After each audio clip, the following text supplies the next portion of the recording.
ಇದು ಉಡುಸ್ಲಮ್ಮ. ನಮ್ಮೂರು ಗೋಮಾರದಳಿಗೆ ಸಮೀಪದಲ್ಲೇ ಇದೆ. ಶಿರಾದಿಂದ 8-10 ಕಿಲೋಮೀಟರ್ ಆಗ್ತದೆ. ಈ ಉಡುಸ್ಲಮ್ಮನ ಗುಡಿ ಹೈವೇ ಅಂದರೆ ರಾಷ್ಟ್ರೀಯ ಹೆದ್ದಾರಿ ಪಕ್ಕದಲ್ಲೇ ಇದೆ. ಹೀಗಾಗಿ ಬಂದು ಹೋಗುವವರಿಗೆ ತುಂಬ ಅನುಕೂಲ. ಆದರೂ ಈ ಉಡುಸ್ಲಮ್ಮ ತಿರುಪತಿ ತಿಮ್ಮಪ್ಪ, ಧರ್ಮಸ್ಥಳದ ಮಂಜುನಾಥನಷ್ಟು ಫೇಮಸ್ ಅಲ್ಲ. ಕಳೆದೊಂದು 10-15 ವರ್ಷದಿಂದ ಈಚೆಗೆ ಭಕ್ತರನ್ನು ಭರ್ಜರಿ ಸೆಳೀತಿದೆ. ಇತ್ತೀಚಿನ ವರ್ಷಗಳಲ್ಲಿ ಇಂಥ ಗಿಡಗಂಟೆಗಳಲ್ಲಿದ್ದ ದೇವರುಗಳು ಪೈಪೋಟಿಗೆ ಬಿದ್ದಂತೆ ಭಕ್ತರನ್ನು ಆಕರ್ಷಿಸುತ್ತಿರುವುದು ನಮ್ಮಂಥ ನಾಟಿ, ದೇಸಿ, ಸ್ಥಳೀಯ ಹಾಗೂ ವಿಶ್ವಮಾನವ ಪ್ರಜ್ಞೆಯವರಿಗೆ ಖುಷಿ ತರುವಂತಹ ಸಂಗತಿಗಳಾಗಿವೆ. ಈ ಉಡುಸ್ಲಮ್ಮನ ವಿಶೇಷತೆ ಏನು ಅನ್ನೋದನ್ನು ನಾನು ಈ ವಿಡಿಯೋದಲ್ಲಿ ತಿಳಿಸ್ಕೊಡ್ತೇನೆ. ಅದಕ್ಕೆ ಮುಂಚೆ ನೀವು ನೋಡುತ್ತಿರುವ ಈ ನೇಟಿವ್ ನೆಸ್ಟ್ ಯೂಟ್ಯೂಬ್ ಚಾನಲ್ಗೆ ಇನ್ನೂ ಸಬ್ಸ್ಕ್ರೈಬ್ ಮಾಡಿಲ್ಲ ಅಂದರೆ ಈಗಲೇ ಸಬ್ಸ್ಕ್ರೈಬ್ ಮಾಡಿ ಅಂತ ಕೋರ್ತೇನೆ. ಅಲ್ಲದೆ ಒಂದು ಲೈಕ್ ಕೂಡ ಮಾಡಿ. ಮತ್ತು ಈ ವಿಡಿಯೋವನ್ನು ಕೊನೆಯವರೆಗೂ ನೋಡಿ ನಿಮಗೇನು ಅನ್ನಿಸ್ತು ಅಂತ ಕಾಮೆಂಟ್ ಮಾಡಿ. ನಿಜಕ್ಕೂ ಈ ವಿಡಿಯೋ ನಿಮಗೆ ಇಷ್ಟವಾದರೆ ನಿಮ್ಮ ಸ್ನೇಹಿತರಿಗೂ ಕೂಡ ಶೇರ್ ಮಾಡಿ.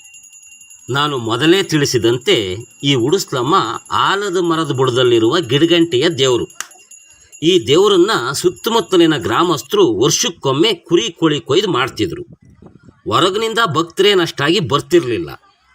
ಹೀಗಿರುವಾಗ ಕಳೆದೊಂದು 15-20 ವರ್ಷದ ಹಿಂದೆ ಪ್ರಧಾನಿ ವಾಜಪೇಯಿ ಕಾಲದಲ್ಲಿ ಈ ರಾಷ್ಟ್ರೀಯ ಹೆದ್ದಾರಿಯನ್ನು ಗೋಲ್ಡನ್ ಕಾರಿಡಾರ್ ಆಗಿ ಪರಿವರ್ತಿಸಿದರು.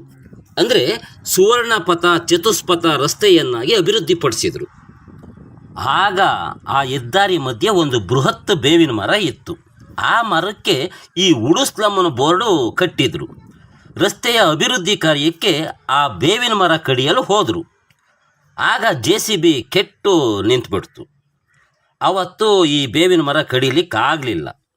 ಆ JCB ಡ್ರೈವರ್ಗೆ ಮತ್ತು ಅಲ್ಲಿ ಕೆಲಸ ಮಾಡಿಸ್ತಿದ್ದ ಇಂಜಿನಿಯರು ಸತ್ತೇ ಹೋದ್ರಂತೆ ಅಂತ ಆ ದಿನಗಳಲ್ಲಿ ಗಾಳಿ ಸುದ್ದಿ ಹಬ್ಬಿತ್ತು. ಇದಾದ 1-2 ತಿಂಗಳ ಕಾಲ ಬೇವಿನ ಮರ ಹಾಗೇ ಇತ್ತು. ಈ ಮಧ್ಯೆ ಈ ಬೇವಿನ ಮರ ಕಡಿಲು ಬಂದವರಿಗೆ ಕಣ್ಣೇ ಕಾಣಲಿಲ್ವಂತೆ ಅಂತ ಪುಕಾರ ಹಬ್ಬಿದ್ವು. ಇಂಥ ಸುದ್ದಿಗಳೆಲ್ಲ ರೆಕ್ಕೆ ಪುಕ್ಕ ಹಚ್ಕೊಂಡು ಹರಿದಾಡ್ತಿರುವಾಗಲೇ ಹೇಗೋ ಏನೋ ಬೇವಿನ ಮರ ಇಲ್ದಂತಾಯಿತು.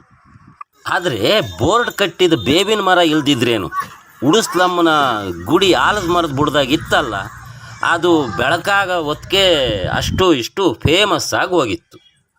ಅವತ್ತಿನಿಂದ ಉಡುಸ್ಲಮ್ಗೆ ಬರುವ ಭಕ್ತರ ಸಂಖ್ಯೆ ಏರುತ್ತಲೇ ಹೋಗ್ತಿದೆ. ಈ ಮಧ್ಯೆ ಕರೋನಾ ಬಂದು ಕೊಂಚ ಕಡಿಮೆ ಆಗಿತ್ತು. ಇರಲಿ, ಈ ಉಡುಸ್ಲಮ್ಮನ ವಿಶೇಷ ಏನಪ್ಪ ಅಂದರೆ ಇಲ್ಲಿ ಯಾರೂ ಪೂಜಾರರಿಲ್ಲ. ಬಂದು ಭಕ್ತರೇ ಕಾಯಿ ಹೊಡೆದು ದೀಪ ಹಚ್ಚಿ ಗಂಟೆ ಅಲ್ಲಾಡಿಸ್ಕೊಂಡು ಪೂಜೆ ಮಾಡ್ಕೊಂಡು ಹೋಗ್ಬೋದು. ಇಲ್ಲಿ ಯಾರೇನು ಪೂಜೆ ಮಾಡೋಂಗಿಲ್ಲ. ನಾವು ಮೊನ್ನೆ ಪೂಜೆ ಮಾಡ್ತೀವಿ. ನಾವು ಗೊಲ್ಲರು ಮೊನ್ನೆ ಪೂಜೆ ಮಾಡ್ತೀವಿ ನಾವು 5 ಗಂಟೆಗೆ. ಆಮೇಲೆ ಯಾರು ಬೇಕಾದ್ರೂ ಮಾಡ್ಕೊಂಡು ಹೋಗ್ಬೋದು. ಆ ತಾಯಿ ಹೇಳಿರೋದು ನಮ್ಗೆ ಅಷ್ಟೇ. ತಂದೆ ಈ ದೇವತೆಗೆ ಸ್ವತಃ ನೀವೇ ಪೂಜೆ ಮಾಡುವುದು ಒಂದು ಖುಷಿಯ ಸಂಗತಿಯಾದರೆ, ಇನ್ನೊಂದು ಕುತೂಹಲಕಾರಿಯಾದ ವಿಶೇಷವೂ ಈ ದೇವತೆಯಲ್ಲಿ ಇದೆ. ಅದೇನೆಂದರೆ, ನಿಮ್ಮ ಮನಸ್ಸಿನಲ್ಲಿ ಬೇಡಿಕೆ ಅಥವಾ ಕೋರಿಕೆ ಏನಿದೆ ಅಂತ ದೇವತೆಯ ಮುಂದೆ ಸ್ಮರಿಸಿಕೊಂಡು ಅದರ ಮುಂದಿರುವ ಕಲ್ಲುಗಳ ಮೇಲೆ ನೀವು ಕುಳಿತುಕೊಂಡ್ರೆ ಅವು ನಿಮ್ಮನ್ನು ತಿರುಗಿಸ್ತವೆ. ಹಾಗೆ ಕಲ್ಲು ನಿಮ್ಮನ್ನು ತಿರುಗಿಸಿದರೆ ನೀವು ಮನಸ್ಸಿನಲ್ಲಿ ಅಂದ್ಕೊಂಡಿದ್ದು ಬಯಕೆ ಈಡೇರುತ್ತೆ.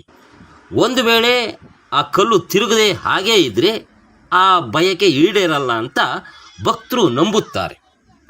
ಆದ್ದರಿಂದಲೇ ನೀವು ಇಲ್ಲಿ ಆಗಿನಿಂದ ನೋಡುತ್ತಿರುವಂತೆ ಅನೇಕ ಭಕ್ತರು ಅಲ್ಲಿರುವ ಕಲ್ಲುಗಳ ಮೇಲೆ ಕುಳಿತು ತಮ್ಮ ಬೇಡಿಕೆಯನ್ನು ಪರೀಕ್ಷೆಗೆ ಹೊಡ್ತಿದ್ದಾರೆ. ಅದರಲ್ಲಿಯೂ ಮಹಿಳೆಯರೇ ಹೆಚ್ಚಾಗಿದ್ದು ತಮಗೆ ಮಕ್ಕಳ ಫಲ ಕೊಡಲಿ ಅಂತ, ಆಸ್ತಿ ವಿವಾದ ಇದ್ದರೆ ಅದು ಬಗೆಹರಿಯಲಿ ಅಂತ, ತಮ್ಮ ಪ್ರೇಮ ಫಲಿಸಲಿ ಅಂತ ಇಂಥ ನೂರಾರು ಸಮಸ್ಯೆಗಳನ್ನು ಹೊತ್ತು ಭಕ್ತರು ನಿತ್ಯ ಬರ್ತಾರೆ. ಅದರಲ್ಲೂ ಮಂಗಳವಾರ, ಶುಕ್ರವಾರ ಹೆಚ್ಚಿನ ಭಕ್ತರು ಇಲ್ಲಿಗೆ ಆಗಮಿಸಿ ತಮ್ಮನ್ನು ತಾವು ಪರೀಕ್ಷೆಗೆ ಒಟ್ಕೊಳ್ತಾರೆ. ಅದೇನೋ ಮನಸ್ಸಿನಂತೆ ಮಾದೇವ ಅಂತಾರಲ್ಲ, ಹಾಗೆ ಇಲ್ಲಿ ಭಕ್ತರು ಕಲ್ಲು ಮೇಲೆ ಕೂತಾಗ ಆ ಕಲ್ಲು ತಮ್ಮನ್ನು ತಿರುಗಿಸಿದರೆ ಒಂದು ಅರ್ಥವನ್ನು ತಿಳಿತಾರೆ, ಕಲ್ಲು ತಿರುಗಿಸ್ತೇ ಹೋದರೆ ಇನ್ನೊಂದು ಅರ್ಥವನ್ನು ತಿಳಿತಾರೆ. ಹಾಗೆ ಕಲ್ಲು ಎಡಗಡೆಗೆ ತಿರುಗಿಸಿದರೆ ಒಂದು ಅರ್ಥ, ಬಲಗಡೆಗೆ ತಿರುಗಿಸಿದರೆ ಇನ್ನೊಂದು ಅರ್ಥ. ಒಟ್ಟಿನಲ್ಲಿ ಭಕ್ತರ ಆತ್ಮಸ್ಥೈರ್ಯ ಹೆಚ್ಚಿಸುವಂಥದ್ದನ್ನು ಉಡುಸ್ಲಮ್ಮ ಮಾಡ್ತಿದ್ದಾಳೆ ಅಂತ ನಾವು ತಿಳಿಬೋದು.